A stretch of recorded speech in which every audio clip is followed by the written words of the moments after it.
Heyo, welcome into the CHGO White Sox podcast presented by DraftKings Sportsbook, America's top-rated sportsbook. Download the app today and use promo code CHGO when you sign up. Welcome into a live version of the CHGO White Sox podcast, which is now a new thing until, I'm guessing, the end of the regular season. They asked, hey, do you guys want to go live 5 days a week? And here we are, live 5 days a week. And what a better fitting time. We are remote, and Vinny's a little bit more remote than us. I'm Sean Anderson. You can follow me on Twitter at Sean_W_Anderson, the host of the CHGO White Sox podcast. Vinnie Duber, our CHGO White Sox beat writer, is out in Arizona. As you can see, the field behind him, still wearing his purple out in Arizona. That hasn't changed. Just the scenery. And Herb Lawrence. Hello. You can follow him on Twitter at HectorMall23. He's our CHGO White Sox community leader. And again, Vinnie Duber. You can follow him on Twitter at Vinnie Duber. How's the trip been so far, Vinnie? Now it's another week, a full 5 days at this point, right? If my math's right. There you go. Yeah. Hey, man, it is beautiful out here. It is 75 degrees and sunny. The last 2 days have been just absolutely fantastic after a little bit of a chillier start. Of course, chilly by Arizona standards. I'm sure you guys are, shivering away back home right now. So I apologize for any jealousy I might be causing rocking the short sleeves out here today. Vinny is 50 today. It's a beautiful day in Chicagoland area. This fall, hey. This February has been like the best February of all time. More of this. It always seems to be the case. You think you're going out to Arizona, you're going to escape the cold in Chicago. And of course, it seems like every time I've come out here for spring training, back home, it's like, oh, it's relatively nice back home. No, no offense, guys, but I want it to be like -10 there right now so I can reap the full rewards of being out here in the Arizona sunshine. Well, and hey, you're out in the Arizona sunshine trying to enjoy this nice weather. I think you're interviewing Lucas Giolito. You're trying to set up the interview with Lucas Giolito, and you get hit with a foul ball, huh? How's your foot feeling? That was today. That was before my interview with Dylan Cease, which we'll see tomorrow. I was standing around by the fields over there, and you hear the heads up. I didn't play baseball a lot growing up, so I'm not you put that on top of the complete lack of athletic ability. And I'm trying to, figure out where foul balls are all the time. I looked up and it was literally right here by my head. I'm so glad it missed my head, but it hit me right on the top of the left foot. So hopefully there's no bruise down there. Hopefully I'm not hobbling around the rest of camp. Man, now you know how it feels to fall off a ball off your foot and see those guys just jump immediately in pain. Absolutely. I'm sure that hurts way, way worse. But there was one member of the Chicago White Sox front office who looked at me and was just like, come on, make a play. And so, listen, I could have put the hands up. I could have tried to make the catch, but my physical limitations are well documented at this point. Is the pain still there? No, not anymore. Oh, you're good then. Away within about 45 minutes or so, yeah. His Australian instincts kicked in, and he started kicking the ball. A little footy action there. I did have a story to share with you because just you getting hit with a baseball. And also, I mean to bus toss him. I was about to say I don't mean to bus toss him, but I think I'm directly throwing him in the bus. I heard it's a certain shortstop, so apparently he's got a target on your back. Just hitting you with projectiles here. My own last name, and he's going after you. I mean, what's up with that? That's the thought. Because, well, let's put it this way.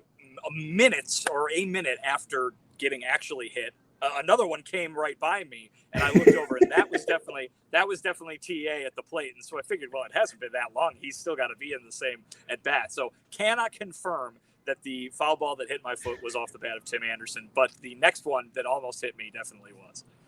He's just trying to get that opposite field shot perfectly. I did have a story to share with you guys. Vinny getting hit with a ball reminded me of this time in college. Went to this place in Oakland, now shut down, Fun Times Square. It was a square where no fun times were had, but they had a batting cage. And, I stopped playing baseball around 8th grade. But I was like, why not try the fastest one? What's it called? C'est la vie? YOLO, I guess. Carpe diem. I think I was in the batting cage saying carpe diem. Anyways. There's a lot of languages being thrown around here, Sean. Yeah, I think c'est la vie is that's life. That's well. Hey, so I finish up the batting cage. I'm barely even fouling balls off, and my hand just hurts. It was a horrible idea. The light goes off. I think I'm safe. I breathe a deep sigh of relief. Thank God, all of this is over. But as a left-handed batter, you have to walk over the plate in front of where the ball usually gets sent. And there was one more left. That batting cage had one more for me and hit me right in the thigh. I thought I was shot. It was like the most horrible pain I've ever had, and it was a bruise like this size. So, Vinny, I guess I feel the pain, but it seems like you're in a little bit better shape than I was. If the pain was only about 45. Did you never go to the batting cages when you were a child? Yeah, but I never went into like the 90 plus. I was in like the 45 to 50 when I was in 8th grade. I never ratcheted up to the big levels. I'm just saying. I was just saying I went to the fastest one. Yeah, the things are the same. Like the light turns off and you think you're over. You got one more pitch and left in the chamber, and you kind of crack that one away. It was That's like at 10 every years. batting cage. Yeah, but it was like 10 years. You know, I was reminded very quickly, Herb. Did it break your femur? No, just a bruise. Let's get to Vinny's his interview that he had. Obviously, he was doing Dylan Cease today, and then was hit by projectiles beforehand. But you talked with Lucas Giolito yesterday. Let's listen to the chat, and then we'll regroup on what he had to say. And Steven, you might want to restart that because it's at 9 seconds. Good thing we're screen sharing there, is it not? We're good? Okay. Steven's giving me a thumbs up. Let's go. That's Vinnie Duber. You can see that. That's Lucas Giolito. He's very tall. Here is Vinnie interviewing Lucas Giolito. Sox starting pitcher. Lucas, what have the first few days of camp been like? It's been a lot of fun. A lot of new faces. Yeah. Got a lot of new names to learn, which is a tough one for me because I suck with names. I'm that guy that's like, I shake your hand and you tell me your name, I forget it like 10 seconds later. So I can get some good practice in there. But no, we've been having a lot of fun. A lot of good focused work is what I love to see. I've been amazed with how good a shape so many guys have shown up here. Watching bullpens, watching live BPs, pitchers are nasty right now. So I love to see it. When you look at this rotation, it seems like it's got the arms that can kind of power you guys through the season. How do you kind of evaluate this starting group right now? Yeah, I think the starting group's in a very good spot. Obviously I'm in a position where I got a lot to prove coming off a down year last year, but Dylan Cease, I think, can take that next step and actually win the Cy Young this year. Had close second last year to Verlander. Lance Lynn, he's going to do his thing. Michael coming, a nice fully healthy Michael Kopech that's not dealing with the knee issue now that's all rehab ready.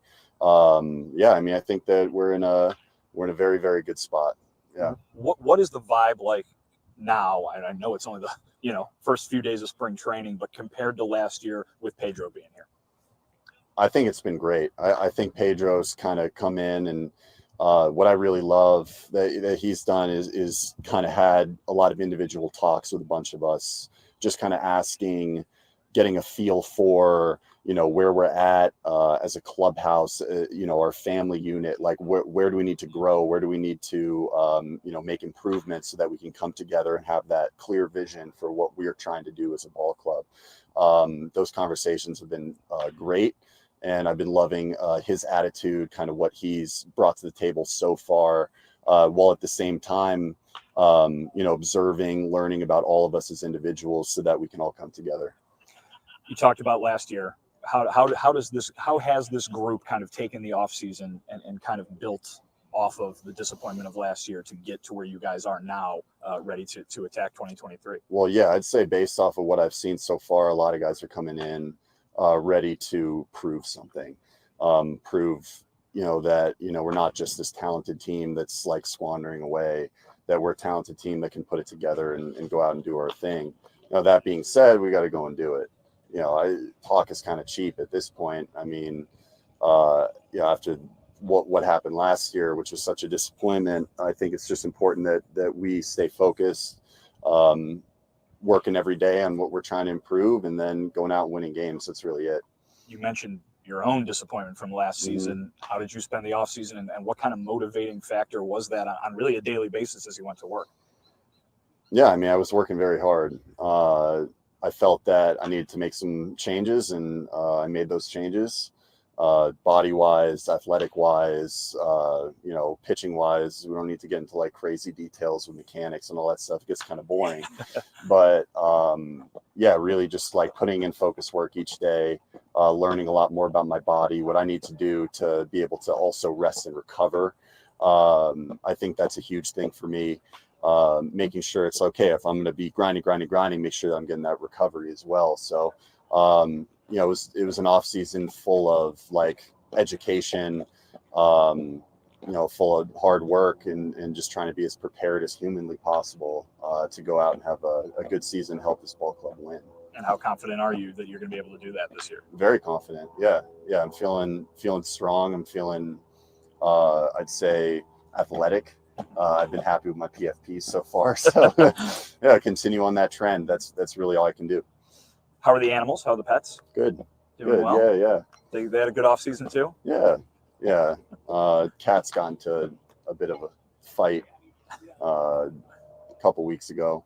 That was pretty entertaining. They usually get along, but every once in a while, one of them gets pissed off. What was the dispute over, if you remember? One cat was up on the top part of the tower. The other one wanted to be at that top part, and he didn't have it. So they started boxing a little bit. There you go. That gives you some experiences like a clubhouse peacemaker if you need to. Exactly. Use it, right? Exactly. One last thing for you as you look ahead to this upcoming season. You've obviously talked about that prove it mindset that everybody here seems to be talking about having. What are the expectations? What do you think this team can do in 2023?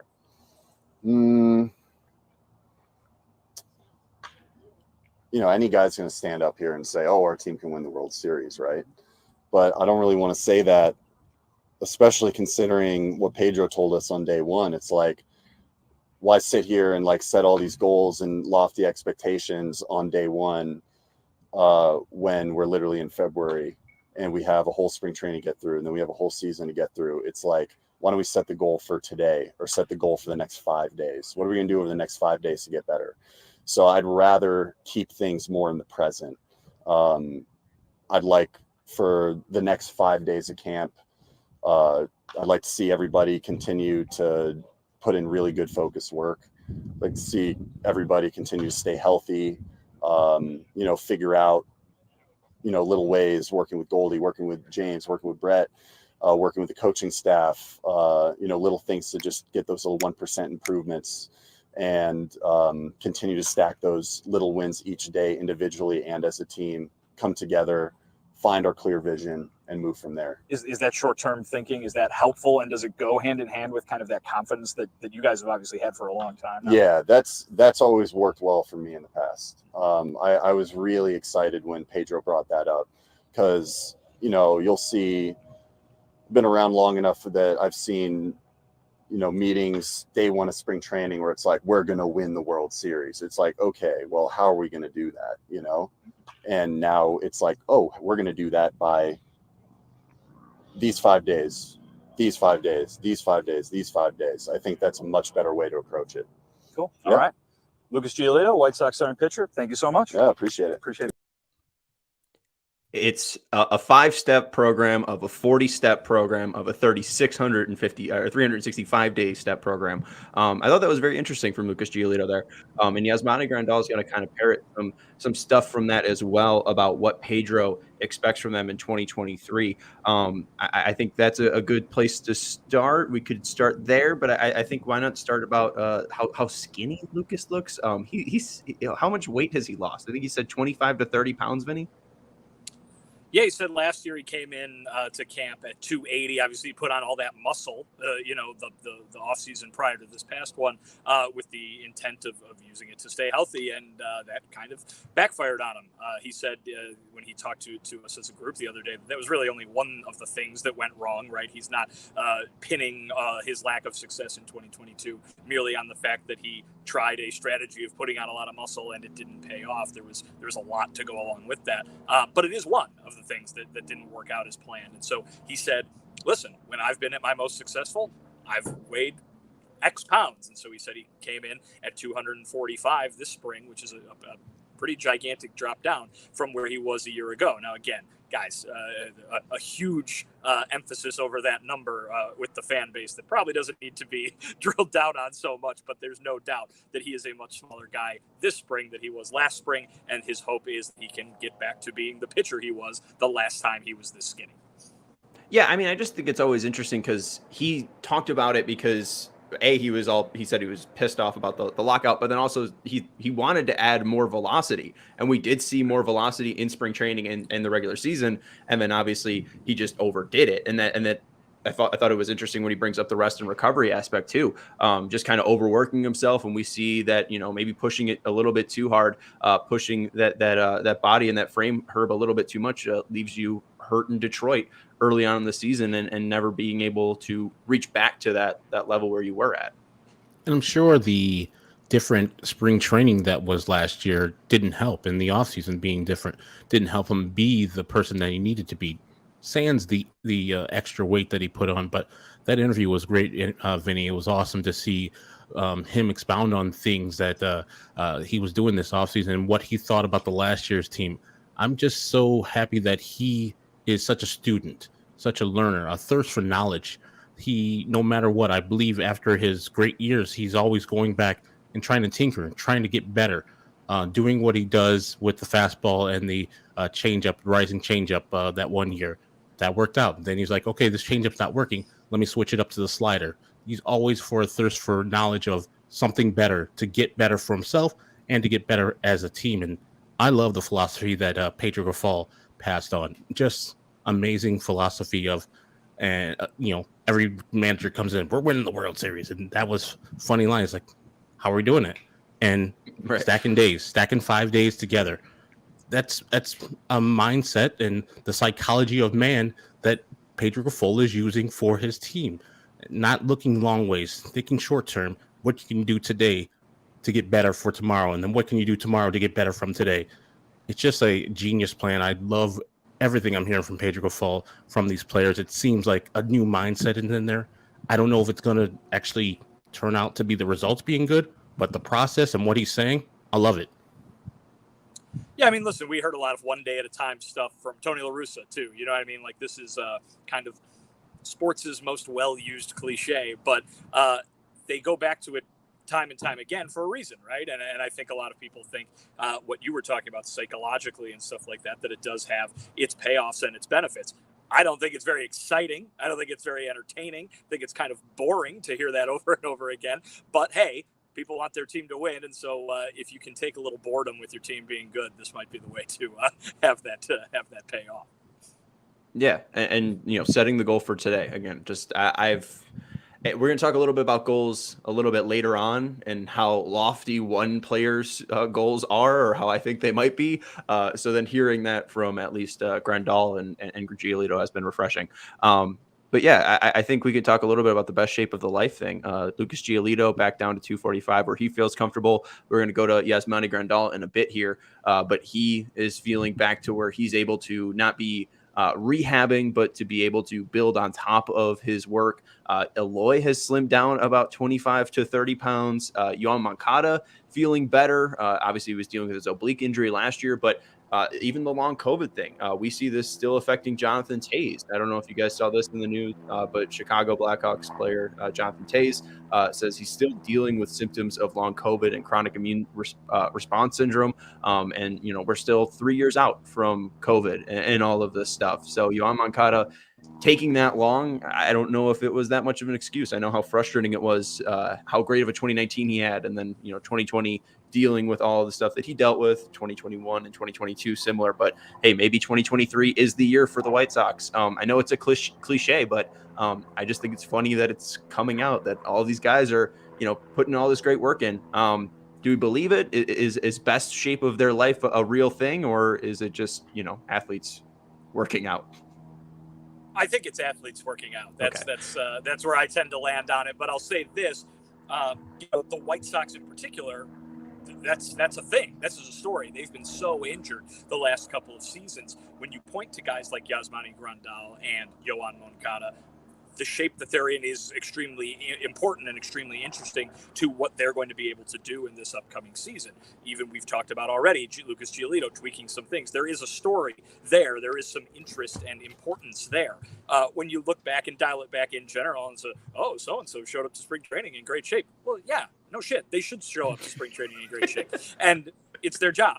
And I think Pedro Grifol has said this to us and to me a few different times. And it's, it used to be back in the day, spring training was to get in shape. And now you have to, the offseason is to get in shape. And you have to show up to spring training in shape. So that's the expectation. And so I think that whole, that so-and-so is in great shape, so-and-so is in great shape, that's just us describing what an athlete's job is at this point. Maybe that didn't used to be the case, and so maybe that's why. And maybe that's why, that it's been kind of a laughable cliche in the past. But right now, I don't think it really means anything unless the physical state of a player is the story, which it so happens to be for so many of these White Sox. Well, and I liked Lucas saying too that he's feeling more athletic. I love when the athletes are feeling athletic. That's always a good sign. And I love when Vinnie lets a stray swear word out. It's great. It's very, very rare. I love it. Throw more out there. I'm for it. Fire off all those rounds. I'm getting heated up and I'm feeling loose, right? Love it. Let's go. We need you to get a Goose Island in you as well. Foco's supposed to come first. We'll hit that ad break and then we'll talk about Goose Island. We got to let you know, Chicago, you've already got the best coverage for your favorite teams. We're live 5 days a week. So get fitted in the best sports gear around. Foco has you covered from Soldier Field to the Front Room, north or south side, all the way out to Arizona with hoodies, slippers, signs, bobbleheads, and everything between, probably swim trunks. I mean, they got everything. So everything in between. I think that you could probably get some swim trunks and go tan out where Vinny is. So if you are looking for the leader in sports merch and collectibles, go to Foco, FOCO.com. If you're looking for the perfect gift for the football fan in your life or baseball fan, Foco's got you covered with hoodies to fight that Lake Michigan breeze or that tank top for spring training. So check out Foco.com. That's FOCO.com. Or click the link in the description below. And for all non-presale items, use the promo code CHGO for 10% off. Also got to let you know about Goose Island. Goose Island is the official beer of CHGO. Goose Island Beer Company, Chicago's beer since 1988, have a fantastic beer roster. The lovely 312 ales, which are have been in the office refrigerator. Very, very lovely classic beer. They have the Bulls City 312 edition. The can matches the current City Edition uniforms. I'm a can collector. So if you like the beer, get the cool can to come with it. And it's a tall boy. Herb, you like tall boys. They got the Goose Beer IPA series, the Beer Hug IPA series in a tall boy. Exactly. One of my favorites, the Secret Beer Hug. Excellent. We have 5 live days of ad reads, boys. Oh boy! But we also have the Blackhawks Pale Ale. We have Bourbon County Stout, the Green Line Matilda, and the Sophie. And Goose Island has 2 locations open and ready to welcome you. Grab a beer right from the innovative tanks at the Goose Island Tap Room at 1800 West Fulton, or get a smash burger and fresh beer of the week at the original Clybourne Brewhouse at 1800 North Clybourne. For reservations and pickup, go to gooseisland.com/locations. Goose Island Beer Company. Again, thank you, Goose Island, for your support. Been enjoying the 312s in the fridge. Also have the Tasty Time Pale Ale IPA as well. So check out Goose Island. They're doing great work out there. Let's go to Yasmani Grandal. We've been hearing about his work kind of over in that 1800, the 1800 West Fulton area over at the United Center. We heard so much about his offseason work. Yasmani Grandal spoke to the assembled group. Before we get into that, I know Pedro Grifol talked a little bit about what we could expect for Yasmani Grandal in 2023. What's the expectation? Is it DH? Is it catcher mostly? What can we expect from Yaz in 2023? Pedro's looking at him like a catcher. In fact, he even said, I haven't even been thinking about him as a DH, which is obviously a bit of an eyebrow raiser considering we've seen Yaz used so much as the DH over the last couple of seasons. Obviously, health was a big factor in that, but, it just seems to be, with him being a catcher, a place where on that day, if he's catching 4 out of 5 days, on that 5th day, put him over at the DH spot, and you can keep that bat in the lineup. That's how Tony La Russa always voiced it to us. And then obviously the health made it so maybe catching so much was not really working out for Yasmani. But certainly with health supposedly on his side at this point, the idea is catch as much as possible. So, maybe that is just Pedro just saying, hey, he's our number one catcher. There's no sense in talking about him as anything other than the number one catcher. I think he even did say doesn't mean he won't play there kind of thing, referring to DH. But it seemed like an answer to me that sounded like, Yasmani's going to be doing more catching than maybe he did last year. Yeah, and that's good to see because you look at the appearances, Herb, DH 7, 9, and 25 from 2020 to 2022. And then at catcher, 32, 80, and 71. And he played more games in 2022 than he did in 2021. So, again, we just know that the lower half was an issue for Yaz. Again, before we get to his audio, are you excited that Yaz is giving it a go at catcher? Is that a good sign for his health, you feel? Yeah, if he feels that he is ready and not rehabbing something, just building on muscle, as you said before, Yasmani Grandal could be one of the best catchers in the American League, bar none. Like, we've seen this before. But injuries like the back, the knee, all these things, I don't know if they're going to get better, but he seems to be feeling fresh, and he's a workoutaholic. So if he's saying that he feels fresh and probably doing stuff till he passes out, I'm going to trust the man. And if he says he knows his body, I'm going to trust him, especially in his walk year. I think he's going to be coming in the best shape of his life. Hey, there you go. Why don't we hear from the guy? Your challenger, the guy who left you in the asphalt, I guess, because it was not the dust, because that would have been nicer for your knees.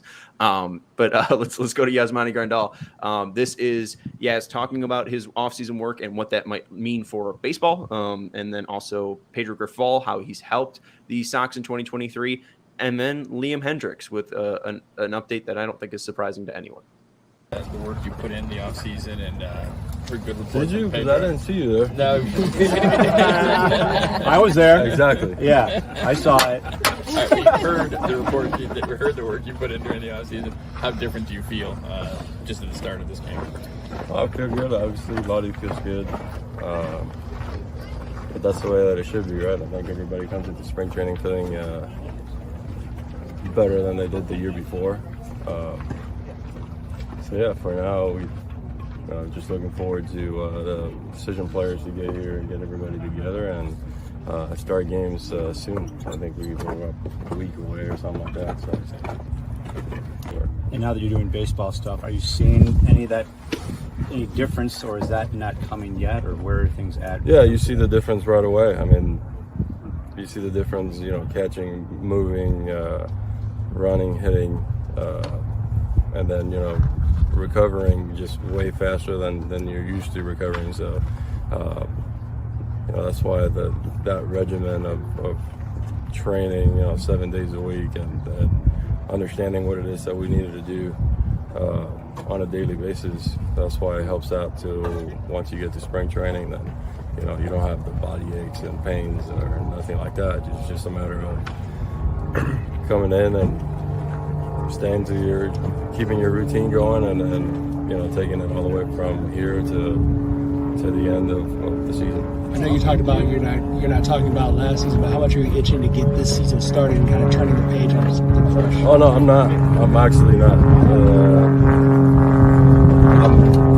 This is the process. We got a brand new coaching staff,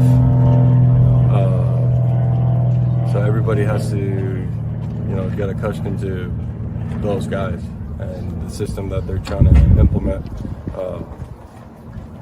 So I'm not really looking forward to the start of the season. I'm looking forward to the start of spring training, which is completely different. So we can start putting some of those systems into play, see how it is, how we are going to make adjustments on a daily basis, and then once the season comes, it'll come. What sort of presence has Pedro been from the first little bit of camp here? He's been great. Obviously, you see him pretty much all over the place. But I can only speak for the catching group. He's been with us. He's shared, his knowledge when it comes down to catching. He's talked about pitchers. He's talked about sequences and stuff like that, game situations and things like that. So from that standpoint of view, he's been great. We keep to have Liam here at the facility as he's going through chemo, still throwing, still obviously around you guys. It's great. It's great seeing him here. I was surprised the first time I saw him when I got here. So yeah, it kind of tells you a little bit of what he's like. And he's already said it. I'm going to pitch this year. I'm going to keep going. I'm going to pitch this year. So it's very uplifting for sure. I can only imagine what he's going through. So, but yeah, it's great to see him here. I mean, I'm not too surprised that people have seen Liam Hendriks in Arizona. You know, he was early last year. He just seems to love baseball, being around that environment. I would definitely say I'm surprised to hear him already saying that he's ready to pitch in 2023. I don't know if we want to go into will Liam Hendriks pitch in 2023, but Vinnie, I mean, it seems like everyone's happy to see Liam Hendriks, and Liam Hendriks is really excited to be there. I'll tell you this, I'm happy to see Liam Hendriks. We saw him today for the first time. He made it into the clubhouse while we were in there.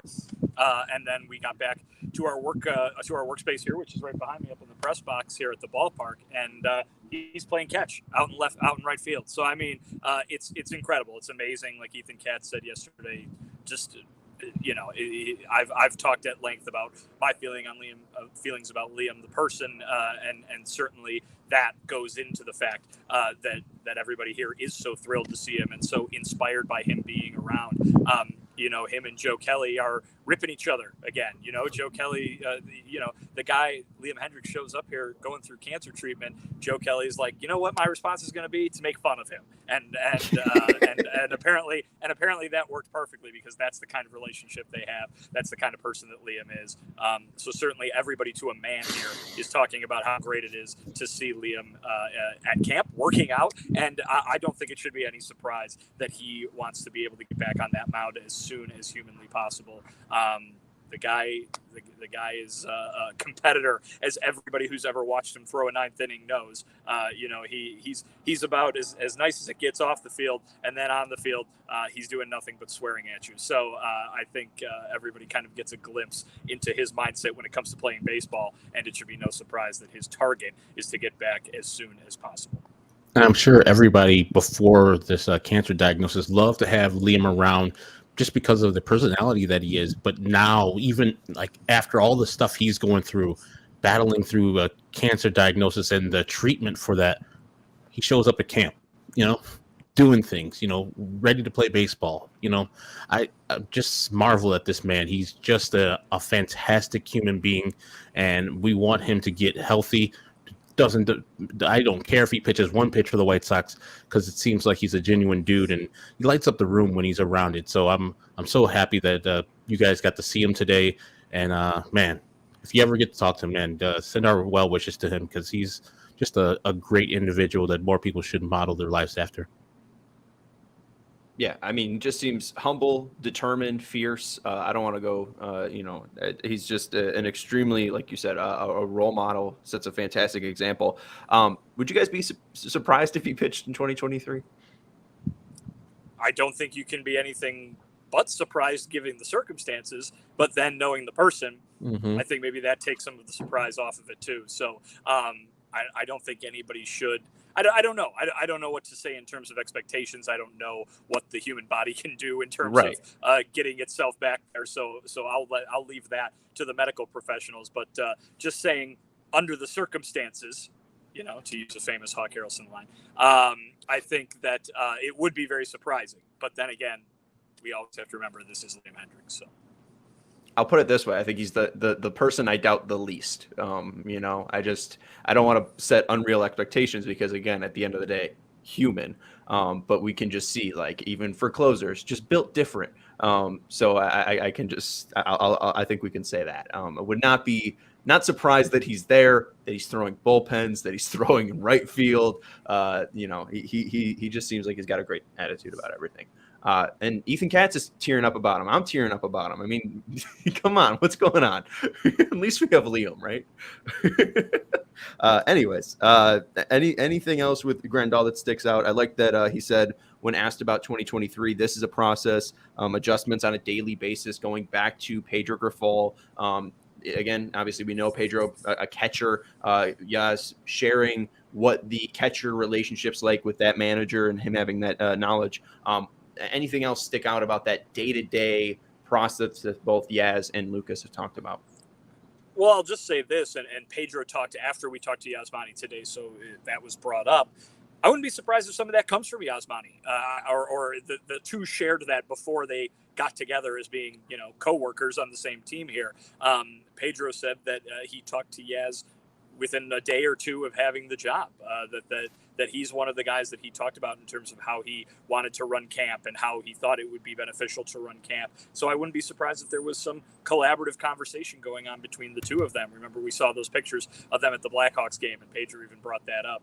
I wanted to ask Yaz how much he learned about hockey, by the way, during all of this workout that he's been doing. If he's all of a sudden some big hockey guy, I can't imagine it's a terribly popular sport down in Miami, but maybe he's got a newfound appreciation for what goes on the ice. But yeah, I think that Pedro and Yaz are two guys who are really on the same page, not just because of, both being catchers or anything like that, though I'm sure that helps, but maybe a similar mentality there between these two guys.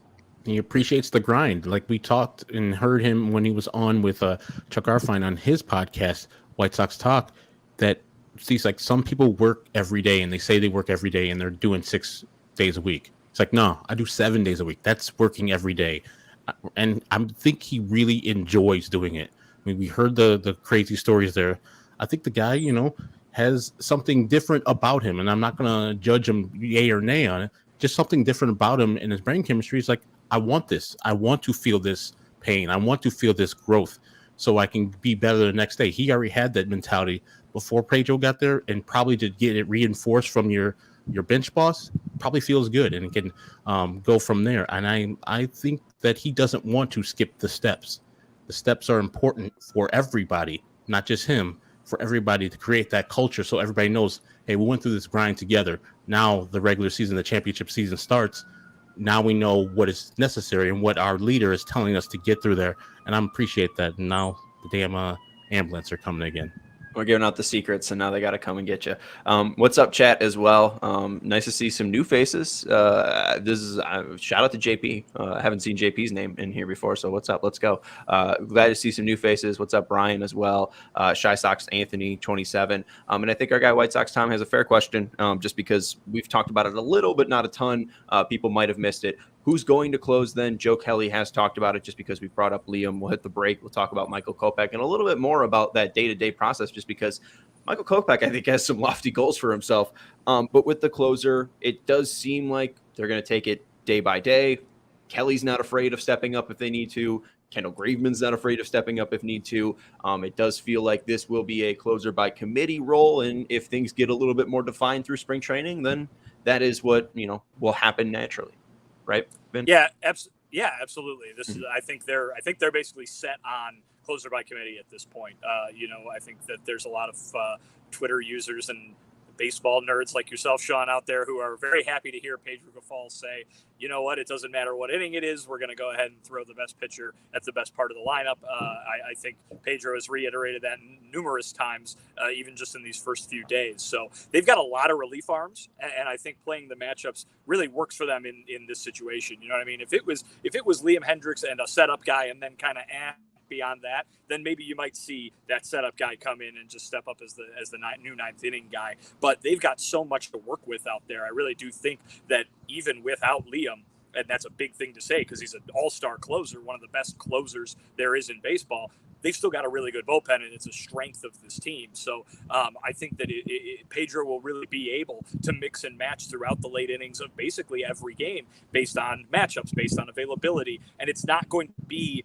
this, oh, what's going on? Why did so-and-so not pitch here kind of thing? Because A, the amount of options, and B, because the one guy who is usually the best and set for the ninth inning won't be there. So it's the by-committee approach, historically comes with a negative connotation to it. I think in this very specific situation, it works in the White Sox favor because they can have so many different options of what they want to do on any given day.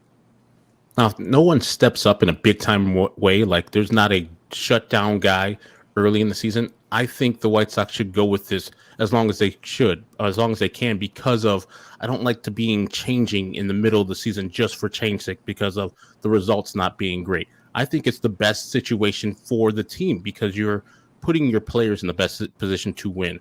Kendall Graveman going into the 6th inning versus 3 tough right-handers, that his pitch profile works well versus these guys.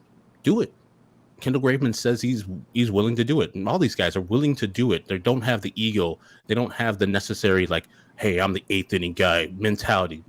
I think, if they wanted that, if the White Sox wanted that, they would get there. But these guys are unselfish, and they want to win for the White Sox and get to the playoffs. And I think in your interview, in your great article today, Vinnie, or yesterday, Vinnie, he talks about that, and it's so evident that these guys want to win so badly that they put their ego aside, put the cash considerations aside, and say, whatever you put me in, I'm good for it. I'm doing the job of whatever you ask me, Skip, and that's a good mentality to go in. And I hope the White Sox and these players keep on that same mentality, because I think that's how you do winning baseball any way you put it. Even if Liam Hendriks is in the mix, I think you should still do that type of thing.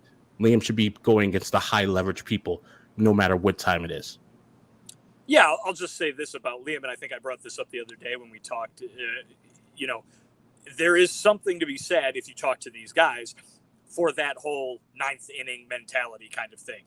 That's a thing in the clubhouse. I mean, whether the statistics prove that out or and people outside are saying one thing based on what numbers say is one thing. But numerous people, whether it's been a manager or a player, have said it takes a special kind of guy to dominate the 9th inning, because those are the hardest outs to get. And I think Liam Hendriks has that in his DNA, that he and in his toolbox and his skill set, that he's able to do that.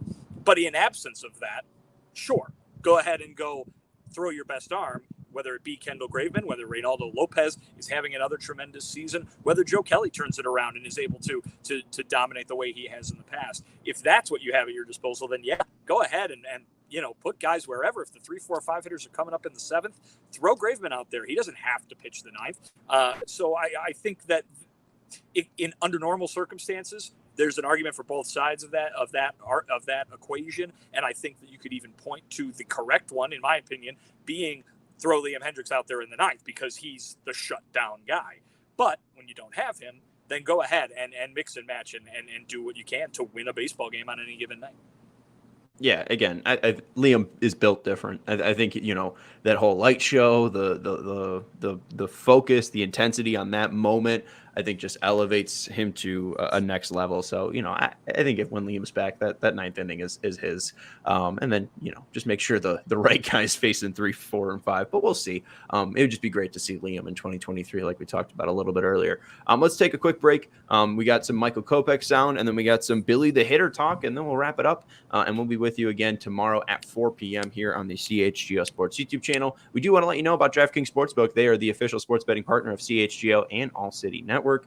We have DraftKings Sportsbook presenting this show up in the right corner by Herb's head over there, right next to Herb in that box. DraftKings Sportsbook, no idea that on Friday when the college baseball season started, that DraftKings Sportsbook offered betting on college baseball. And oh boy, have I had a fun week watching baseball. It is back. They are playing it all throughout the country. It is fantastic. Maryland money line over South Florida today. It was fantastic. We got CHGO bets tomorrow at 3 p.m. We'll have more college baseball picks for you. We'll have college basketball picks for you. A lot of great promos also to take advantage of on DraftKings Sportsbook. So if you are a new customer, download the app today. Use promo code CHGO when you sign up. New customers can bet $5 and get $200 in bonus bets instantly. Only at DraftKings Sportsbook, an official sports betting partner of the NBA, with code CHGO. Again, you can sign up with code CHGO. Minimum age and eligibility restrictions apply. See show notes for details. All right, let's get into Michael Kopech. I made sure to crop this, Vinny. I did not see Jake Diekman's behind. We're all good. He had a towel on the entire time. No worries. You gotta be careful when you're shooting video in the locker room, because hey, it is a locker room. So always gotta go through those things with a fine-tooth comb and make sure you're not broadcasting something you shouldn't be. Of course, this is cropped to Michael Kopech's face, and when you see the shot moving a little bit, that is me just following the camera because Vinny was moving it to cover Jake Diekman stalled behind. Anyways, let's get into Michael Kopech talking about his goals for 2022 or 2023, his current health as well, and what he can contribute to the team this year. Got here a little bit early to kind of finish up my rehab. I'm at a point where the knee's feeling better, the shoulder's feeling better, but it's just kind of smoothing things out and getting back to 100%. Where do you think you'll be come opening day or even the start of spring training games? Do you feel like you're ready to kind of be on track for that? Yeah, I feel ready. It'll be a little bit before I get the hitters, but I'll be ready by opening day. Mm-hmm. Do you feel a difference already kind of pushing off of based on when you're compared to when you were dealing with it last year? Do you feel more comfortable now? Yeah. I mean, obviously, with the surgery, it takes a while to get to feeling yourself again. But ultimately, it was not a major surgery. It was a surgery that was a little bit of time consumption there. But for the most part, I feel comfortable on it. I just have to get back to being explosive and being myself again.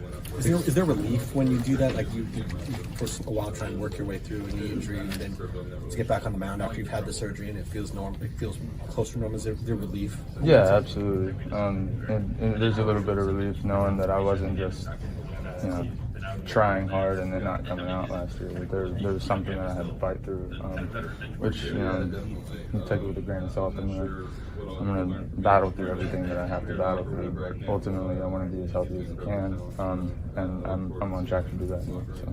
What did you work on this offseason in order to kind of reach that more that you were just talking about?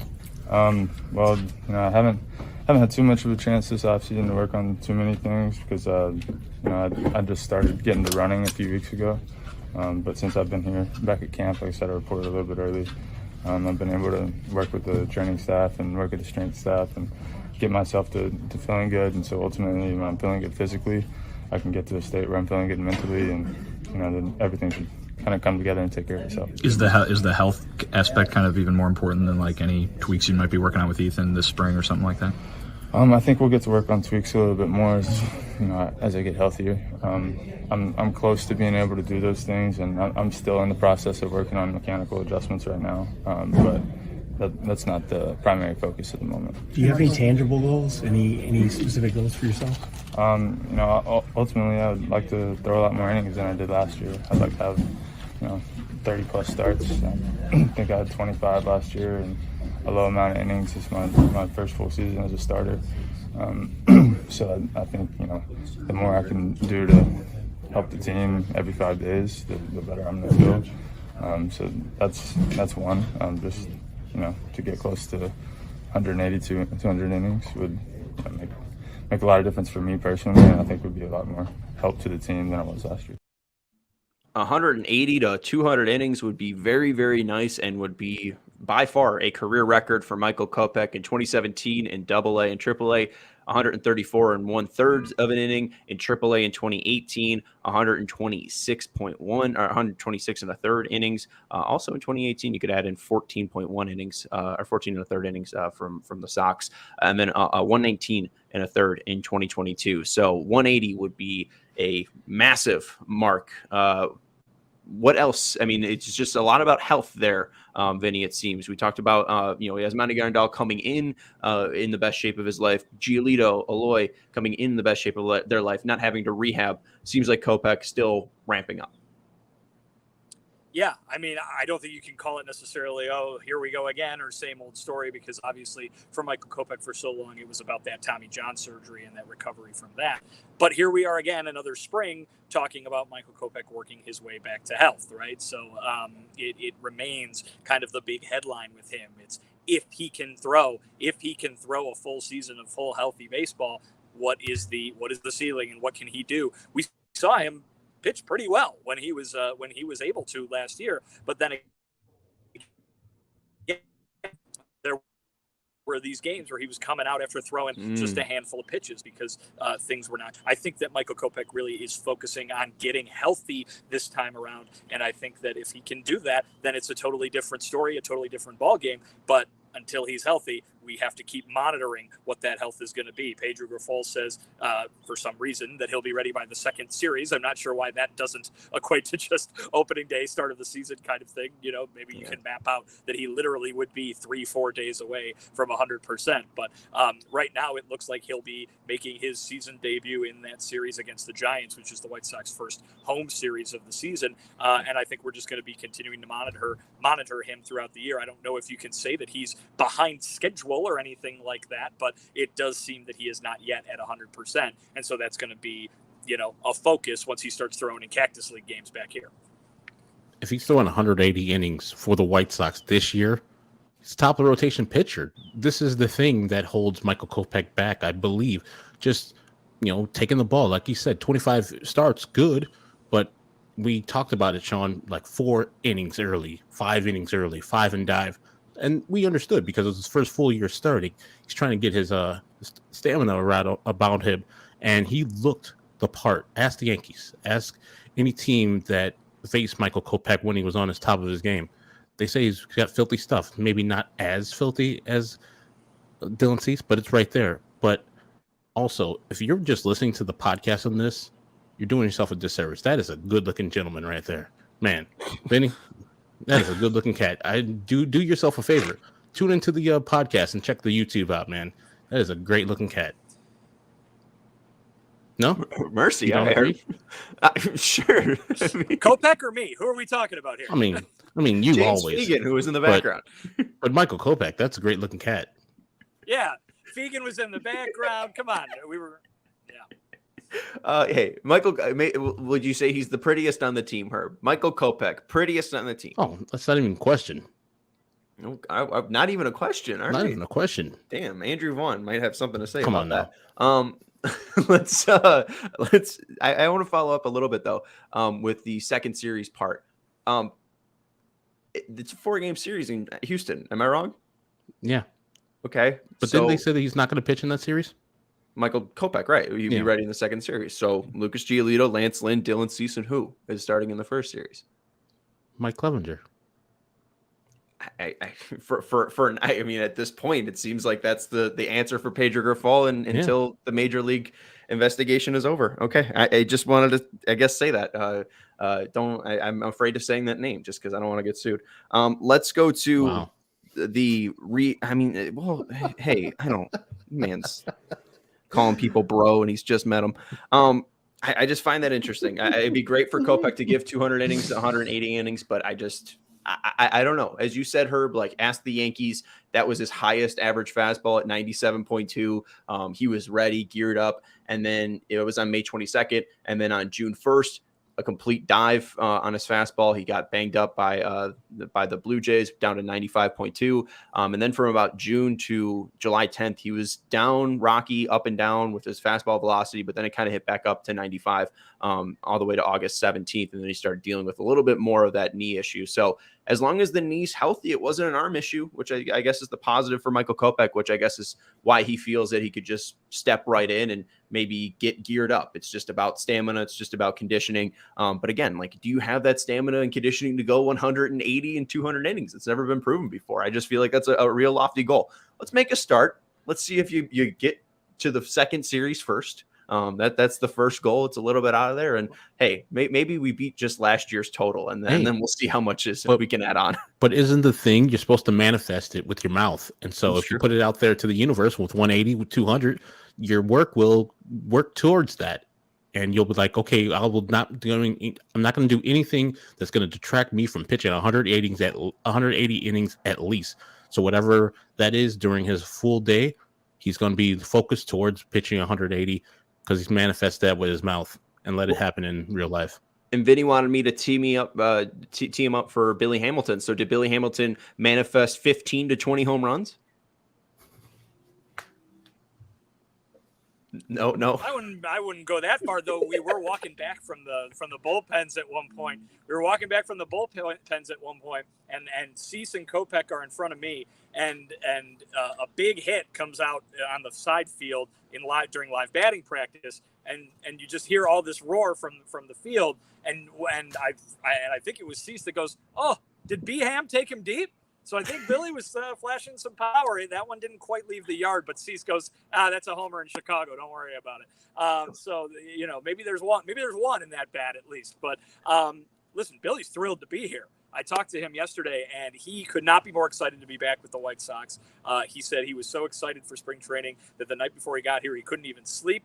He considers these guys his brothers. He says it felt like he never left. He loved being here in 2021, and he is really, really happy to be back. I talked to Pedro Grifol, who had him in Kansas City. I'm not quite sure the year, maybe 2019, but had him in Kansas City at one point, and said, "Oh my God, what a guy! Such a positive benefit to the clubhouse and a positive benefit to him too." We were talking a little earlier about Pedro Grifol being kind of a serious cat, kind of taking this pretty seriously. He goes, "Hey, sometimes I forget about the having fun part of this. It's great to have somebody like Billy Hamilton, who's always got a smile on his face, in here to bring the energy and kind of check me back into things, that this is a game and it is supposed to be fun." So Billy Hamilton, listen, when they signed him to that minor league deal, we talked about the clubhouse presence, the vibes, the energy that he brings.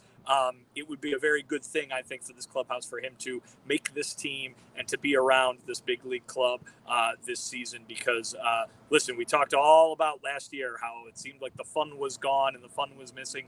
A lot of that had to do with the results on the field, but regardless, that Billy Hamilton's going to be one of those guys who brings the energy and brings the fun, and that can only be a positive for this group. You're muted, Herb, my dear friend. There you go.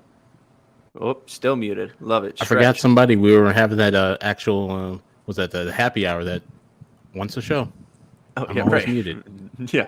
But Adam's Vinny, I dad. really liked what you got from Pedro Grifol today or yesterday about being a serious guy, where he's like, I got my joking side, but you might not see it that often. I just take spring really serious. This is important. This is our preparation. This is our foundation. This is how we build our identity and our future, our culture. Just amazing. Like, everything he's saying this spring, and from his introductory press conference that happened back in October, November to now, I've heard nothing but great things out of his mouth, and the players are just gushing about him. It seems like he's having a really positive, 4 or 5 days early spring, and I'm just thrilled with the hire so far, because it seems like he gets it. He seems like he's going to put these players in the best position to win mentally and physically. Yeah, but hey, let's see a smile every once in a while. That'd be nice. Baseball's a game. Games are supposed to be fun, guys. Come on. Hey, there's no winning to be happening. Let's get him in a club dub scenario. I mean, you always heard from Tony La Russa. He was only happy after he won. His mood depended on the game. So if, the White Sox are winning, maybe Pedro Grifol will be all smiles, cracking jokes. Maybe he'll do a tight five. Maybe he'll be, bust out a side we've never seen before. Billy the hitter, though, glad to have him back. Ultimate vibes guy, and this team needs guys like that. That's going to do it for today's show. A lot of great access from Vinnie Duber. Make sure you're following him on Twitter at Vinnie Duber. He's our CHGO White Sox beat writer. Articles out on allchgo.com of many different varieties as well. And we got stuff on his Twitter where he's tweeting videos from Pedro Grifol. And also on our YouTube channel, you got shorts where Vinny's giving you the 3 most important things you need to know from spring training today. So all great stuff. Vinny's killing it down in Arizona. Make sure you follow him on Twitter at Vinnie Duber. Absolutely. That's Herb Lawrence. You can follow him on Twitter at Actonwall23. He's our CHGO White Sox community leader. And I'm Sean Anderson. You can follow me on Twitter at Sean_W_Anderson. We got 60 people watching today on Sunday. So thank you very much. Live 5 days now a week. So we appreciate the support. We appreciate you guys, the White Sox community. And we're going to keep trying to give as much as we possibly can to you guys. Vinny's going to keep working hard there and eating good Mexican food and drinking beer when he's not working. So go enjoy, Vinny. The day is over. All right. See you guys. We'll talk to you later. Go Sox. And we'll be with you at 4 p.m. on Monday.